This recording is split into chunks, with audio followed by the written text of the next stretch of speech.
You're listening to The Echoes with me, Emily Andrew, the self-development podcast that explores personal stories, powerful tools, and an insight into the wide world of mental, physical, and spiritual health. Get ready to get curious, be inspired, and connect in. Guess who recorded this entire episode? Only for the sound to mess up. This is my penance for leaving this week's episode really late. So I guess what I'm going to do is give you a whistle-stop version, because I'm pretty sure in the last episode that I just recorded, the one that will never be aired, I probably went round the houses as I tend to do. I'm going to give you the highlight reel. And we're going to be talking today about dysregulation. So if you follow me on Instagram, you would have seen that I did a reel about it the other day, because dysregulation, or more importantly, nervous system dysregulation, is one of those buzz topics at the moment. And I think what is going to be really useful is just give you the basics of what it is, what it feels like, what it looks like, how it appears in our lives, and we can start talking about how we actually re-regulate when we are dysregulated. So if you are watching this on YouTube, I apologize for the quality. Basically, everything's gone out the window this week. It was always bound to happen, wasn't it? Anyway, what is dysregulation? Essentially, it is a fancy way of saying when a system's out of balance. So we have various systems in our bodies, and that could be a physical system, a biochemical system, an emotional system, or a cognitive system. And when we describe these systems as dysregulated, it essentially means that they are out of whack. They're not working as optimally as they could. So this could happen in a really short space of time. It could be a short visit to the dysregulation park, or it could be a much longer term thing. So in early childhood, if we have develop a sensitized stress response, then we are more likely to be susceptible to stress-related disorders like anxiety, depression, addictions, other mental and physical health issues, and they are really intertwined with dysregulation. What do I mean by that? Essentially, when we're in early childhood, we can develop a sensitized stress response because of either experiences that we go through, so whether that's trauma, abuse, neglect, whether that's physical or emotional. It could be a lack of secure attachment. It could be family dysfunctions, mental health or addiction issues in the family, as well as genetic predispositions to certain hormone imbalances, for example. And the way that we develop as children is really indicative to the way that we are in adulthood when it comes to our nervous system, because essentially, subconsciously, we're working off blueprints that we created at a really young age. It doesn't mean that we can't change those, but if we are not aware of it, then we'll always be working off these blueprints. So if we have a highly sensitized stress response, then we will find ourselves possibly struggling with various kind of mental or physical issues that I mentioned earlier.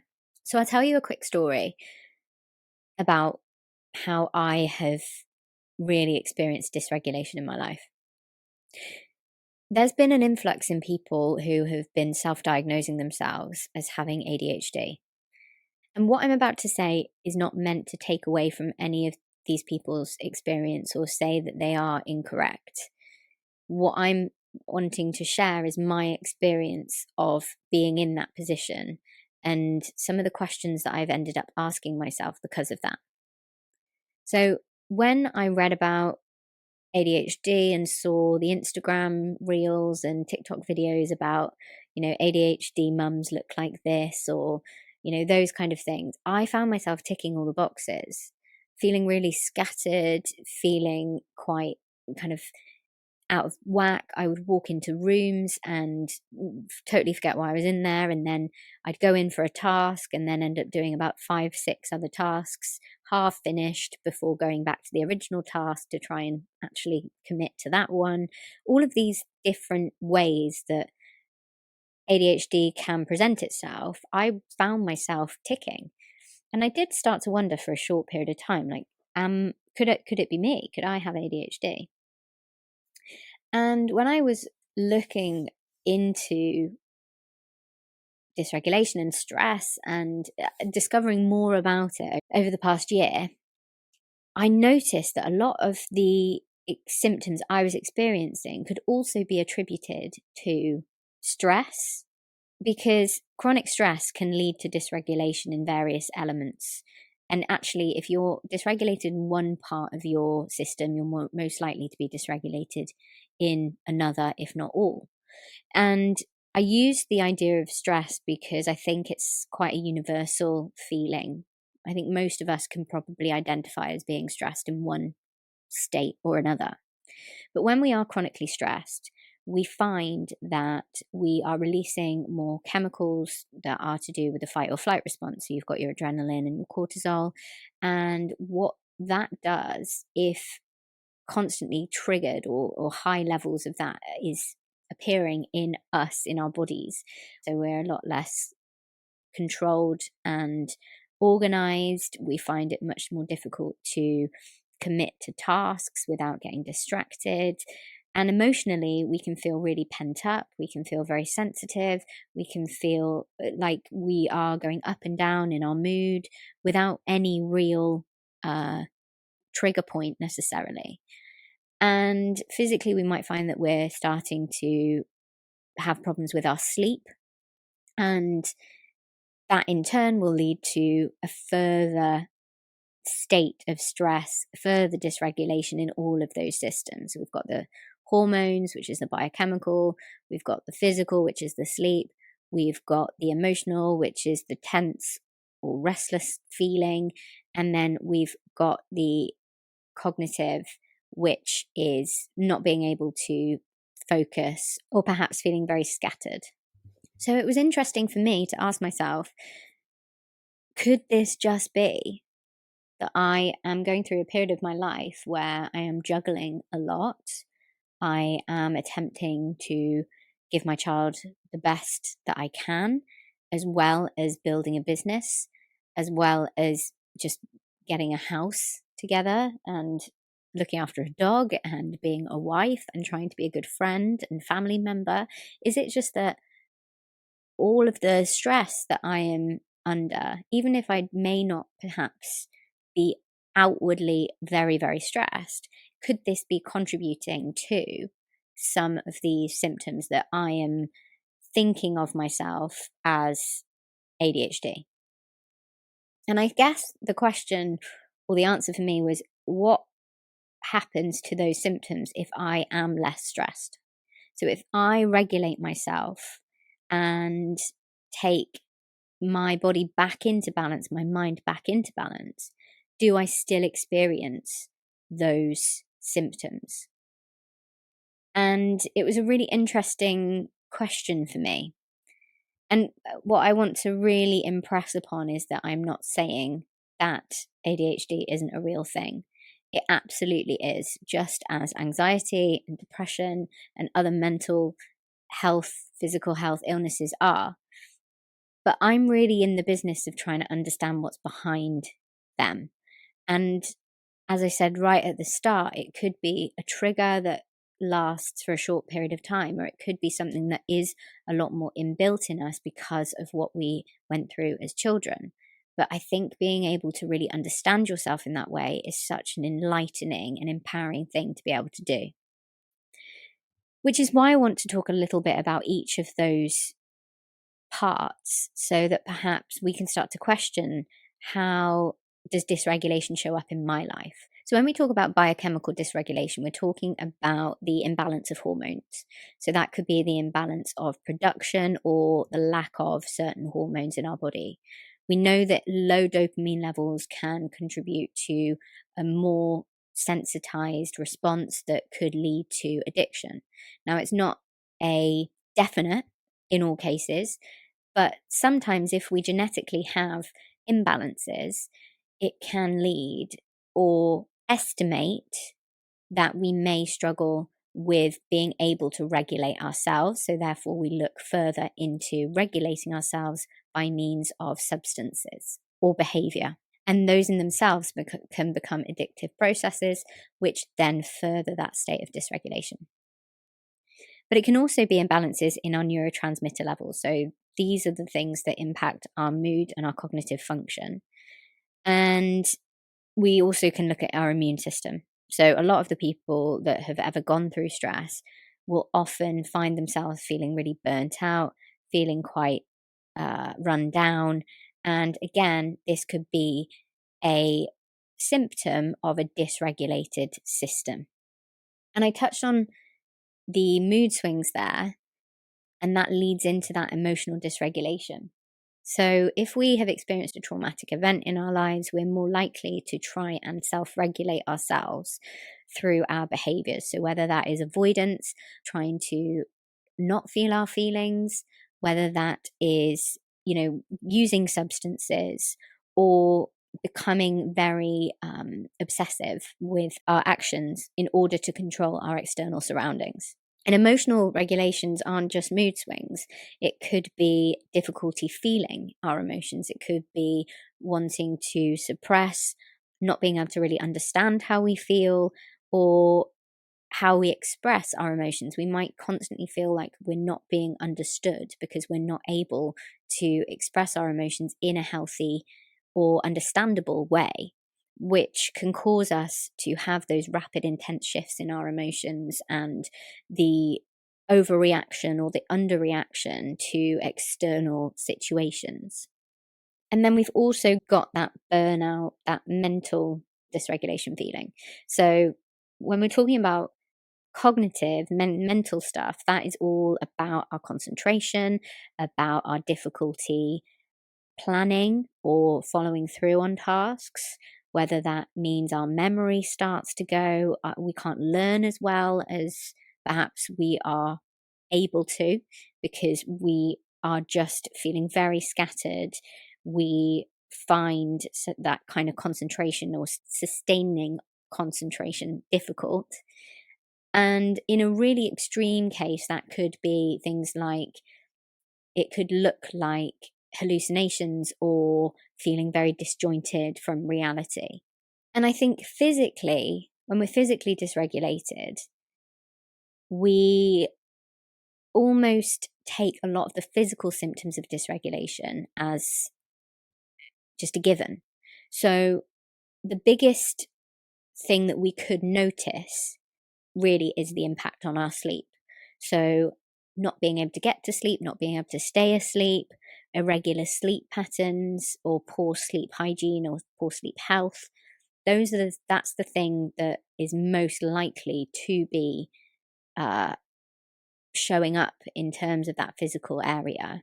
But essentially, when we're talking about physical dysregulation, we're also talking about our inability to maintain homeostasis. So in terms of our blood pressure, in terms of our body temperature, in terms of the physiological functions of our body, it becomes more difficult for us to get those functioning at that optimal level. And that could end up looking like loss of balance, being a bit more clumsy, a bit less coordinated. And in the extreme, it could also come out as kind of tremors and involuntary movements like tics. So that is literally the whistle-stop tour of some of the things we could experience when we are dysregulated in those systems. But what do we actually do about it? Now, if we are dysregulated in all systems because of stress, likelihood is talking about the stress isn't going to really do the job of helping us to re-regulate, because essentially we're not speaking in the body's language. If we're finding we're physically and biochemically dysregulated, just working on the cognitive, on the mental side, or trying to manage our emotions isn't necessarily going to help us in all levels. It may be a great start though. So that is why I really enjoy something like EFT, because that is body and mind together. We know that the act of tapping, the stimulation of acupressure points, helps to lower cortisol in the body. It helps to lower heart rate and blood pressure. It helps to work biochemically as well as physically in the body, because obviously it has those changes. And also we get that mental space and clarity. That in turn gives us the ability to choose how we emote and respond. So it really helps to work on all areas. Now, I'm not a breathwork specialist, but some people might find breathwork can also do that for them. Some people might find meditation or moving meditation is also a really beneficial way, because essentially you're getting the two together again. You've got the mind and the body, and you're creating space to become the observer of your experience instead of just in the trenches. And sometimes I kind of think, and everybody's stressed, like we're probably all dysregulated. And yes, normalize it. It's okay. We're all going to go through periods of being out of balance, and some of those periods may be longer than others. But does that mean we don't do anything about it? And the thing that really put it into perspective for me is having that mirror and having a child who regulates themselves off you, essentially, because children regulate off their mothers, or the primary kind of caregiver that is around all the time. But if that child is around somebody who is very dysregulated, they will start to pick up on it. And the pressure of that is petrifying. And sometimes when I read this stuff, I just think, oh my gosh, like this is a lot to take in. But the good thing about it is that it gives us permission to look after ourselves, to put on our own oxygen masks, to fill up our own cup, whatever way you want to say it or phrase it. It gives us permission to do what we need to do to bring ourselves back into a state instead of just continually pushing ourselves through. And obviously I'm talking about parenting here, but I'm talking about work as well. I'm talking about the wider life that we live, because it's really important that we put ourselves and our balance in this state of priority, knowing that we're not going to be 100% balanced 100% of the time. That's not realistic. That's not life. It's just like somebody trying to tell you that you can be contented and happy all the time. No, it doesn't work like that. We've got to be able to feel it all to be able to navigate this world and to learn and understand ourselves. But when we notice that we are feeling dysregulated, or we're not functioning as well as perhaps we could, we are feeling, any of those list of things that I've just reeled off at you, what are we going to do about it? Are we just going to accept it, or are we going to do something about it? And I want to be in the camp of people that do something about it. And sometimes taking action is not taking action as well. So it doesn't always have to be this active pushing thing that happens. It can be a gentle moment of sitting back and sitting with those feelings and those emotions, breathing. It doesn't have to be this big long thing. I had the opportunity the other day when I noticed that I was really not myself. I was starting to get very stressed and just struggling. And my mum was a legend. She had Sully for a couple of hours, and I literally came home. I could have just done lots of work, but I just tapped. And actually, part of me could have said, well, you're getting stressed because you've got so much to do, so you need to do this stuff with this time. You need to be productive. But I knew that that was not going to help me to feel more calm. It didn't matter how much work I was able to do, which if I had tried probably wouldn't be that much, because I wouldn't have been able to concentrate that well. That wouldn't have helped me in that moment. And actually what did help me was just doing some tapping and spending an hour and a half really being able to feel how I felt. There was a lot of failure feelings coming up. There was a lot of, I'm doing this all wrong, parenting, life, work, whatever, like a lot of fear. And once I was able to process all of that and I had that space, I was like, oh, okay, right, the sky is not falling down anymore. Like I feel okay. And I was able to step back in and be with my son and actually be present there and not constantly thinking about the next thing I had to do. And we had one of the best bedtimes that we had in a long time because I had come at it from a different angle. Now, when we bring ourselves into this calmer place, people do respond to it, and children especially respond to it. So being able to stop blaming myself and feeling like a failure for it all, and actually just getting that barrier out of the way and just doing what I needed to do to help myself feel better, that was the big thing that I needed to happen. And that was a gift that my mum gave me and I gave myself. So if you're like me, this might have sparked a bit of an idea into understanding more about this. Some of the books I've been reading recently have been Bruce Perry. His books are brilliant. He did a book with Oprah called What Happened to You? And his original book that I really started to love and respect him for was The Boy That Was Raised as a Dog. And that's all about childhood development and how the brain starts to develop. And I really enjoyed that book even before, having a child, because I just think it's so fascinating how these early childhood experiences can affect our growth and our brain. And the other one that I've just finished listening to as well is Gabor Mate. I never know how to say his name, so I've butchered it, but I'm very sure he won't ever listen to this and so won't be offended. But I've just finished listening to his book, which does touch a little bit on dysregulation, but it is his book on addiction, more importantly, which is in the realm of hungry ghosts. And again, it's interesting to notice all of the interlocking ways that stress and dysregulation and addiction and mental illness and behavioral issues all interweave. And that's why I wanted to say at the beginning, it's not that I don't think ADHD exists. That's very far from the truth. But I think being able to understand the wider picture and find the tools that we can to navigate it, instead of seeing it as something that we get a diagnosis and we stop. We get a diagnosis and, oh, that's it. Actually being able to understand ourselves more and be curious and compassionate to ourselves, I think that's such an empowering thing for us to be able to do. Thank you so much for joining in again. Hopefully my whistle-stop tour of dysregulation has given you something to think about. If you've got any questions, any thoughts on this episode, I would love to know yours. Maybe you have felt some of the ways that I have felt, and perhaps it has given you a bit of a different perspective. Perhaps you disagree with me entirely.